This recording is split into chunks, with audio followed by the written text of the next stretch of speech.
It is a glorious morning here in the northeast of England, and today we are hitting 100 miles in the Nike Zoom X Invincible Run FLYKNIT.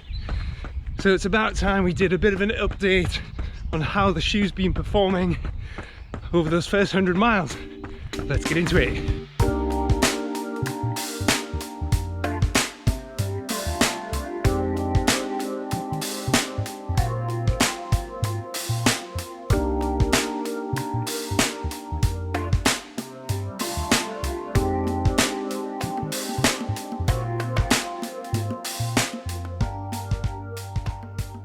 So I've had this shoe now for a few months. I would have usually hit 100 miles a lot sooner, but having had this recurring injury in my left calf since January, we're now towards the end of May, I haven't been running as much as I'd have liked to. I did sort of start to come back, start incorporating a bit more speed work again, ready for races opening up, and had a bit of a knockback. My calf tweaked again, had to take a few more weeks out, so it's been a bit of a disappointing and frustrating couple of months of getting back, getting injured, getting back, getting injured. So what I'm really trying to do at the moment is maintain discipline and just do lots and lots of nice, easy, slow miles. And that's what I'm using this shoe for. It's for building up my strength again.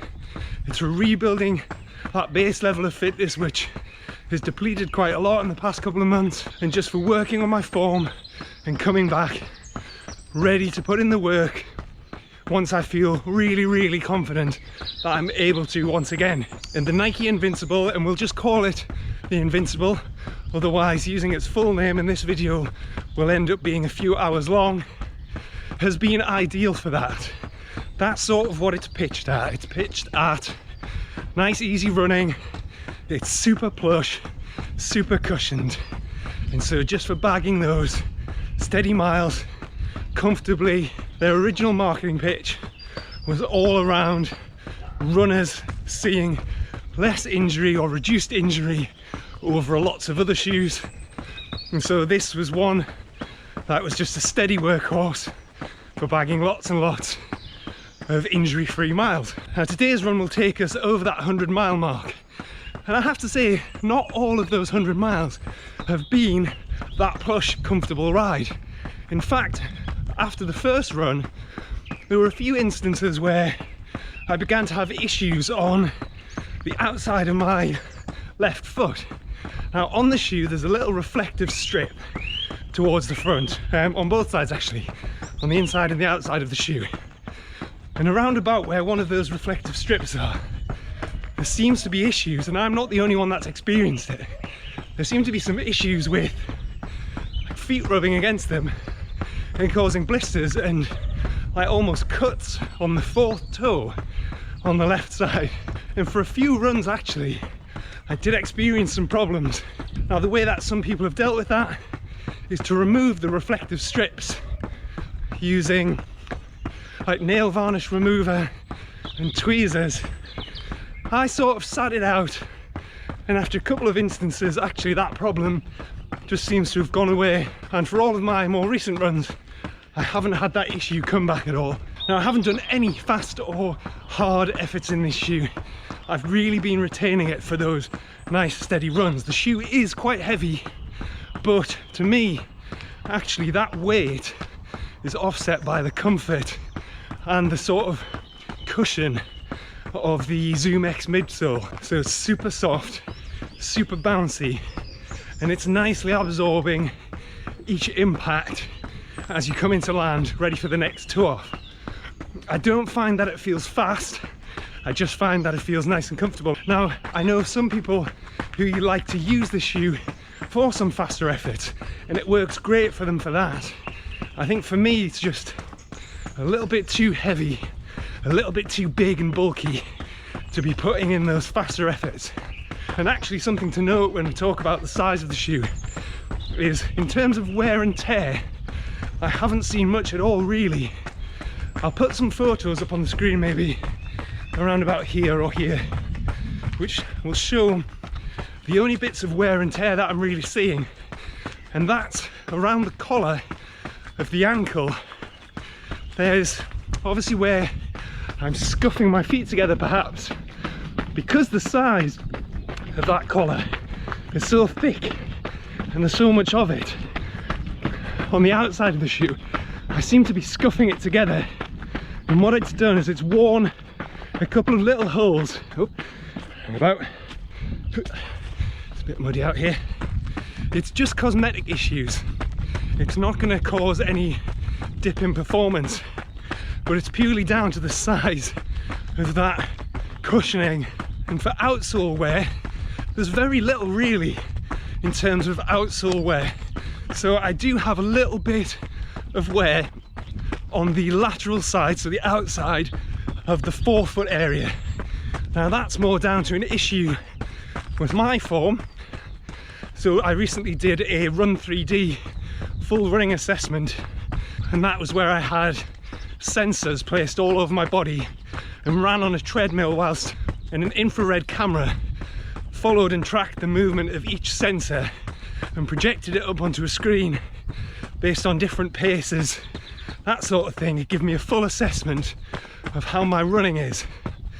And what that highlighted was I don't bend my knees very much when I'm running, so what I'm doing is I'm sort of scuffing into each landing a little bit, and that's what's causing this lateral outsole wear. It's minor wear really in the grand scheme of things. This is a thick outsole. I think I've got many more miles to come. The vast majority of my runs have been on just regular pavement, tarmac surfaces. I've recently discovered this route, which is beautiful, as you can see. However, it's not ideal for running. The path, if you can see there, is very stony and bumpy, and I do worry that too many miles on this would start to cause issues in the Zoom X. Now the outsole is thick, but there's still a chance that stones could kind of rub up against the side of the Zoom X perhaps, and once Zoom X comes into contact with the ground, as I discovered on my Vaporfly Next Percent, it does not last very long at all. It just sort of crumbles and erodes away very quickly. But certainly on the path, regular path, and anything other than stony surfaces, they've been absolutely great. The grip as well, so the outsole has got a sort of waffle pattern on it, and that's been fantastic actually in both wet and dry conditions. I haven't had any issues with that whatsoever. I think what helps with that is the wide outsole platform. So one of the other issues with Zoom X is that it's quite unstable. Yes, it's super light, it's super bouncy, but it's also super squishy. And so the problem with sort of a regular width running shoe, if you were running on that Zoom X foam, you'd probably have a little bit of instability if you were to land anything other than perfectly flat. So if you pronate or supinate, then you're going to have lots of instability. What Nike did with this shoe is to create a really wide platform, and that's part of the reason why the shoe feels so big as well. The width of that platform is what gives the shoe its stability. And again, because I'm not using this for anything other than nice easy days, that hasn't caused me any problems. It's actually a nice comfortable platform, feels stable, I feel secure, and it feels good to run on. So another thing with the squishiness of the midsole is you do start to see some creasing in the material. If you look at the shoe from the outside, you can sort of see creases through the Zoom X. That hasn't caused me any performance issues. Again, it's more of a ever so slight cosmetic thing. The shoes don't look as brand spanking new as they once did. And actually for me, once I started to bed that Zoom X in a bit, it started to get more comfortable. So there was a period perhaps after the first couple of runs, I'd say there was a period of maybe 4 or 5 runs where I wasn't super impressed with the shoe, but I stuck with it, and actually they seemed to bed in, wear in a little bit and become really comfortable. And now actually, jump over more mud, now actually they're the shoes that I find that I'm reaching for as soon as I want to do anything other than go hard or fast.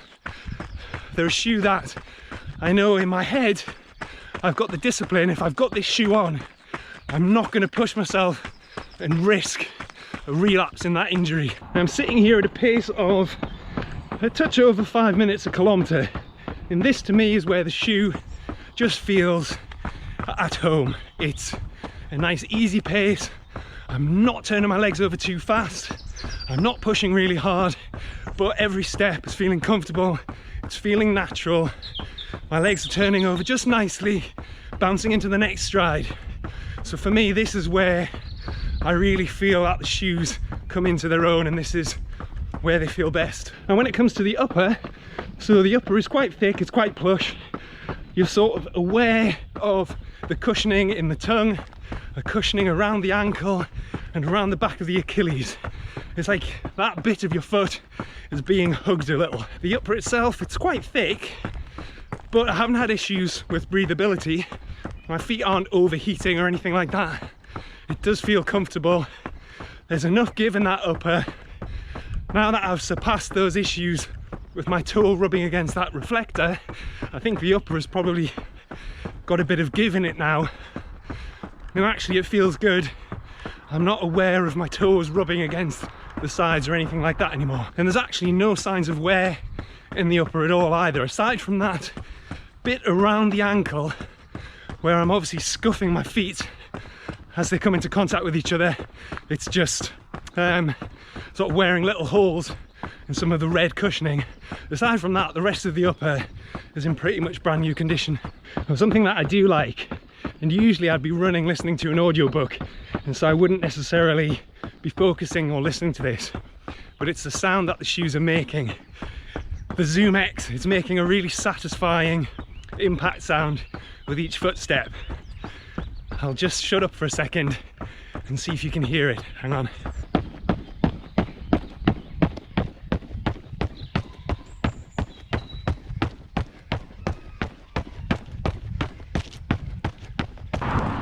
Yes, I'm not sure if you can hear that, but it's just quite a satisfying thwap, thwap, thwap with each footstep. Or maybe it's just me. Okay, so that's about as much as I can say for now while we're out on the roads. So what I'm going to do is put the camera away, enjoy the last 3 or 4 kilometers of the run, and we'll pick it up at the end. Here we go, coming in for the finish, and that is that then. So a little over 11 kilometers this morning, 11.11 kilometers, 11.11 just for the crack. And that takes me to 100 miles in the Nike Invincible.